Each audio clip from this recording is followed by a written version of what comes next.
Hello, and welcome to the Fantasy and Creation Agency. You may address me as the Headmaster. The FCA does many things, including what will happen in this broadcast. Hiring independent workers that call themselves Fakemon creators to take creative inspiration and output designs of creatures. Today, we have 3 particular creators, each with their own prompts. Let us begin by watching the creator of designer Hank, who was given the prompt of entertaining.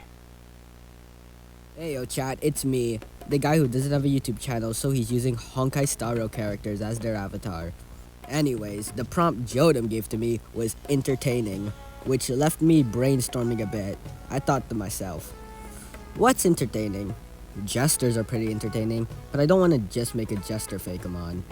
So I started thinking, what do jesters do exactly? They laugh. I could make like a hyena. They trick people. I could make a fox. So I just thought of a kind of furry beast monster that's also a jester. And that's what led me to these designs. For this line, I designed the final stage before I designed the first stage, so I already had a basic idea down. It was basically just create a miniature version of this Pokemon, and that's exactly what I did. Just a little baby jester fox hyena creature.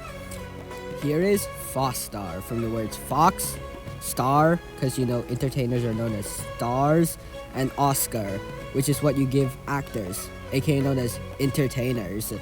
So here, Fostar is just a little baby hyena creature. I make dex entries, but dex entries for this guy would just talk about how it's an entertainer. Anyways, now on to the final stage of this 2-stage line, which I actually designed first. The silhouette came to me.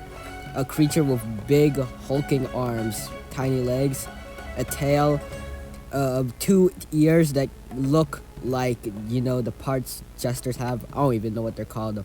Hold up, I'll just pull an image on it. This actually came to me while I was sketching, but I decided to give it a split face to kind of represent the Phantom of the Opera, which, another entertainer. I would count opera as a form of entertainment.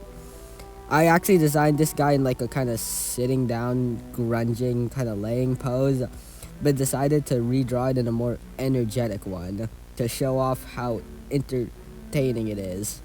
Here it is, Jestar, from the words jester, star, and also still kind of sounds like Oscar. I didn't mention this earlier, but look at the shinies. Does that remind you of anything? Anything specific? Any type of jester?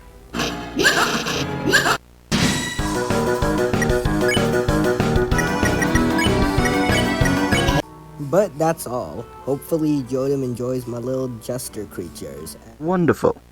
Next up is the creator Little Yoga Man, who was given the prompt of inspirational. Alrighty, so the prompt I was given for this is inspirational. And when I first saw that, my first thought was superheroes. After all, superheroes are the pinnacle of inspiration, with characters like Superman, Spider-Man, and others inspiring us to be better people every day. However, every superhero needs an origin story, right? So that's what this first stage is. Another thing I wanted to include was the idea of finding humanity in inhumanity. Think of characters like the Iron Giant, or, in our superhero example, Superman, considering he is an alien. So, much like Superman, our Pokemon here will also be a little alien. However, since he isn't a big, strong superhero quite yet, he's going to be pretty small and weak. To give him a little bit of personality, as well as a fun character detail, he's got a tin can, or aluminum can, over his head, to reference the trope of putting a paper bag over your head, usually symbolic of having some kind of insecurities. This is explained in lore because this Pokemon is thinking that, since he's an alien, people won't like him because he's different, and so he puts a can over his head to try to fit in, disguising himself with something familiar to Earth. A bit heartbreaking, but don't worry, it gets better in the evolution.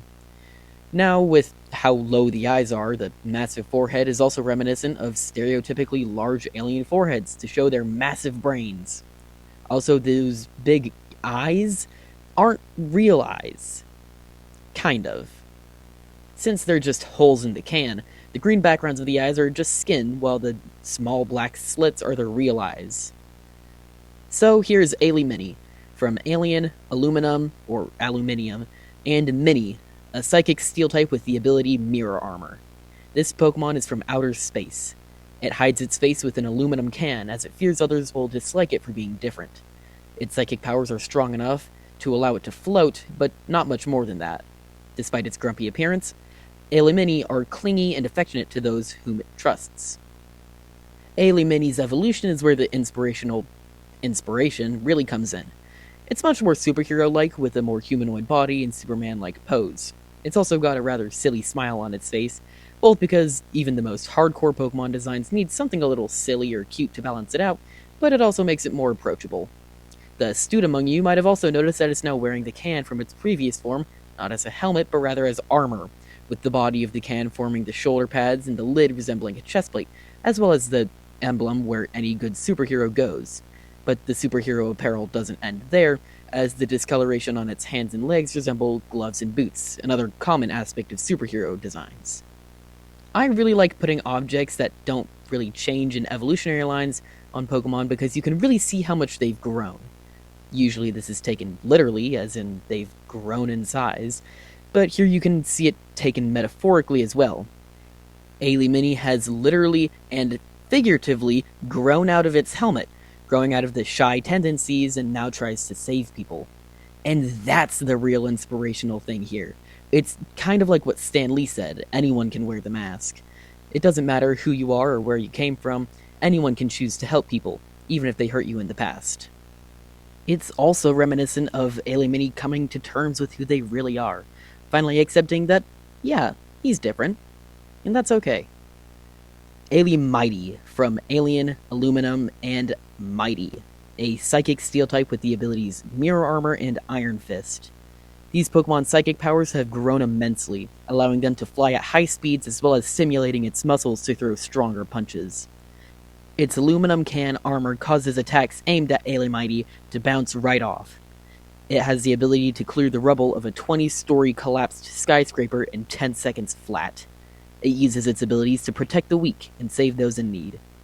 It's got a signature move called Astro Fists, a high-damage psychic-type punching move with no secondary effect, mostly because psychic-type just needs more physical moves. I mean, what is there really? Psycho Cut? Zen Headbutt? And, what else? Wonderful. Next up is the creator, Lava Tyrant, who was given the prompt of unintentional.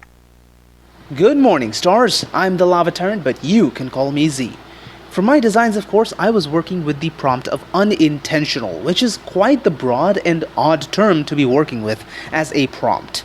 The Cambridge Dictionary definition of the word is not intentional, planned, or intended, which leaves a lot to the imagination. I was struggling for quite a bit figuring this one out, but a pretty neat idea did finally end up sparking in my mind. And well, I just gotta say, my idea is quite an odd one, so stick with me as I explain to you exactly what it's all about.